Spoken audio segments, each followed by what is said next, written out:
the work I'll do, the risk I'll take is X, but the output that return can generate is 5x, 10x, or even 15x. And once you understand that, you also need to understand that whenever a multiple return has come onto your business, it has always come because of taking a risk. Was it because you meet someone? Was it because you hired someone? Was it because you spent more money? Was it because you took a risk? I'll tell you the common pattern. Whatever answer you gave to yourself, the common pattern in all those answers is.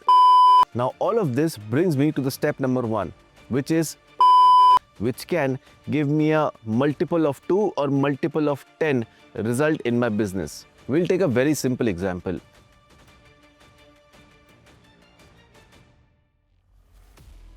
One question that every entrepreneur keeps asking themselves every single day or every single week at least is that what to do next.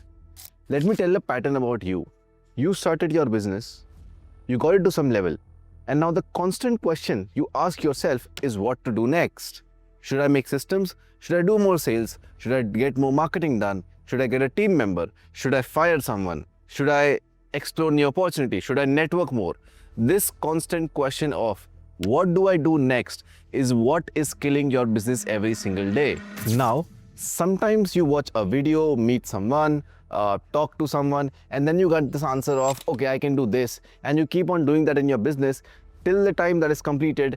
Again, the same question arrives, which is what to do now. Now, if you are going through this again and again in the same loop, and you just follow some random advice of some random person and then put that in your business and do action towards that, then you are not moving towards a strategy. What I'm going to do is in this video, I'm going to give you 8 steps that you can take to exactly know what to do next in your business. And these 8 steps are really crucial because even if you miss a single one of them, you will be again put into the same loop of what do I do next. Now, in my journey of entrepreneurship, I never remember asking myself this question, what to do next? And I see a lot of people every day asking this question. So I got into this dilemma, like, why do people ask this question, what to do next? What a stupid question is this? You should know what to do next in your business every single time because you are the entrepreneur. Who would know better than yourself, like what to do in your business? So what I did is I reverse engineered how I thought about this. I created a hypothetical business, thought what would happen when, and then went through the whole process of understanding what will the best step would be. And while I was getting to the answer, I was trying to diagnose myself on what is my thought pattern due to which I'm able to come to a conclusion. So in this video, I'm going to give you the 8 steps that you can take. Now, before I give you the number 1 step, the thing that you need to understand is what to do next should be something in your business that creates forward momentum and creates a multiple return. It should not be something like your main focus for the next 3 months or 6 months should not be something that can increase your business by 3%.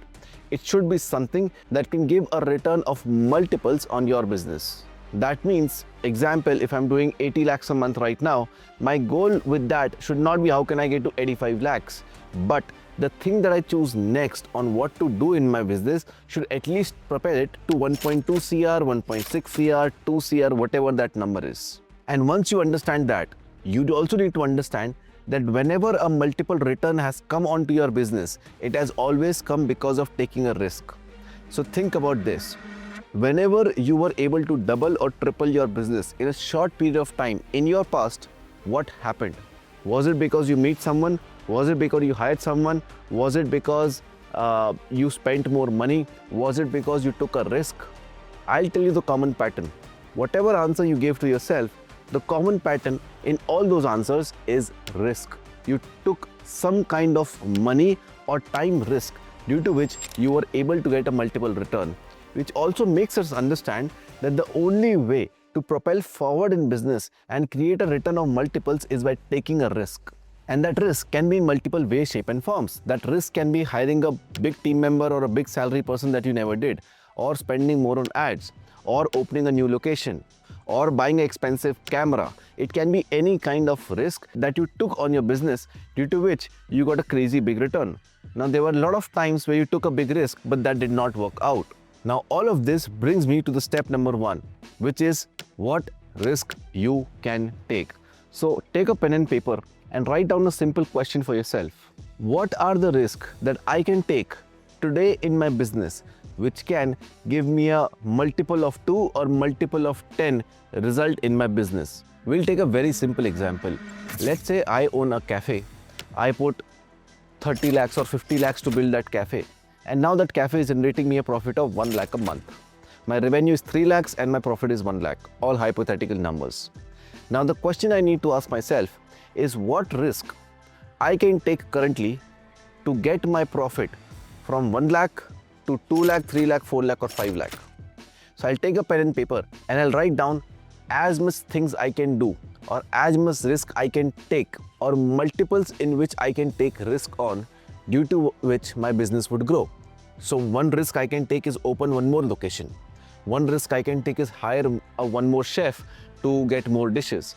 One risk I can take is to spend a lot of money on marketing to get more people into the restaurant. One risk I can take is to change the menu a little bit, change the pricing a little bit and see how much more money I can make. So these are some 4 or 5 risks that I can take inside a cafe. Now for your business, those risks could be different. My suggestion to you is that pause this video right now and write down what risk you can take. I hope you are done with that. Step number 2, you need to understand symmetric risk and asymmetric risk. Symmetric risk is a risk which you take today to get a risk to reward ratio of 1 or less. Asymmetric risk is a risk and your risk to reward ratio is 1:5, 1:10. I'll give you very simple examples. Let's say I eat right now. I'm hungry, I eat. What will that do? That will give me energy of 6 to 8 hours to work. Now that's a symmetric return. I spend half an hour, I get 6 to 8 hours of energy, I spend some money, I eat some food and I'm done. That's a symmetric return. Basically you draw a line like this and whatever you put in is whatever you get out. By the way, if you're liking this video till now, then there's a QR code over here which you can scan right now to get the notes of this full video for absolutely free. The second kind of risk is called as asymmetric risk. That means the work I'll do, the risk I'll take is X, but the output that asymmetric return can generate is 5x, 10x or even 15x. Example, reading a book. Now let's say I read a 200-page book. That can take 5 hours or 4 hours, whatever. But that book, once I have read, is now stored in my brain, which I'll use for 30 years of my life. And even one principle, if I've applied for the long term, would change my life completely. Now that, my friend, is an asymmetric return because you spend 500 rupees on a book and you spend 4 hours reading that, which is going to help you for the next 30 years. Compared to you spend 500 rupees on food, half an hour to eat it, and now you're just full for next 6 hours. You need to understand that when your business is small, the only kind of risk you should take is asymmetric risk. So pause this video right now and whatever risk you have written, 4 or 5 risk, I gave you my example of cafe, in front of that, write down why is it symmetric and why is it asymmetric. If it is asymmetric, write AS and why it is asymmetric. Now pause this video and do this activity of symmetric and asymmetric. Just keep in mind that put more thoughts. Don't just write it for the sake of writing it. It is your business, brother. Take it seriously. Pause this video, think straight, think a lot, and then write, is this symmetric or asymmetric? A lot of times we feel it is an asymmetric return, but actually it's just a symmetric return. Now in my case, example, I gave the example of restaurant or a cafe that I opened. Hiring a new location can be an asymmetric return is because I might put money and it can create, double or triple the revenue that I have right now, or it can completely sink off. It's a risk I'm taking. That's the asymmetric one. Hiring a chef who can make more dishes is a symmetric return. The reason is I'll hire a chef for 30,000 rupees. He will add 4 or 5 dishes in my cafe, but that is not going to change my cafe's revenue. Number 3 was spending more on marketing. It's a risk again. Let's say I spend my monthly profits, this month's profit entirely on marketing. And that can generate a lot of footfall, a lot of return customers, everything, or it can not just do anything. But if it works out, it is going to create a tremendous result, which is 2x or 3x of my revenue. Or let's say another risk I'll take is installing a CRM software into my restaurant. That is also asymmetric risk because that will cost me 1,000 rupees and I'll not see the result today, but in 6 months, 8 months, when I'm collecting data and I'm knowing what people order what, on that basis, I can make good decisions. Again, a asymmetric return. So you need to understand for yourself that what risk you have written, are they symmetric or asymmetric? And then after that, why is it so? The reason we are writing why is to make ourselves clear on why do we think it is symmetric or asymmetric. So pause this video right now and do this activity now. Step 3. Delegate symmetric. You as a business owner will not work on symmetric returns is because that will not propel your company to multifolds. What will rather propel your company to multifolds is asymmetric returns. So if you're alone, take your pen and paper and cut down symmetric. If you have a team, just mark D on all the symmetric returns risk and give it to your team and ask them to do it. You will not do it because you as a founder should only work on asymmetric returns. So pause this video and do it right now. Step number 4, really important. It would look like a table right now where you've written the risk. Is it symmetric or asymmetric? Why is it that so? Is it delegatable or you need to do it? And then the last part you need to add in the table is the cost of executing. That means the first risk that I'm going to take in my cafe, for example, was location. How much will it cost me? Well, 30 to 50 lakhs. Second, hiring a chef. It is symmetric, so I cancel it out.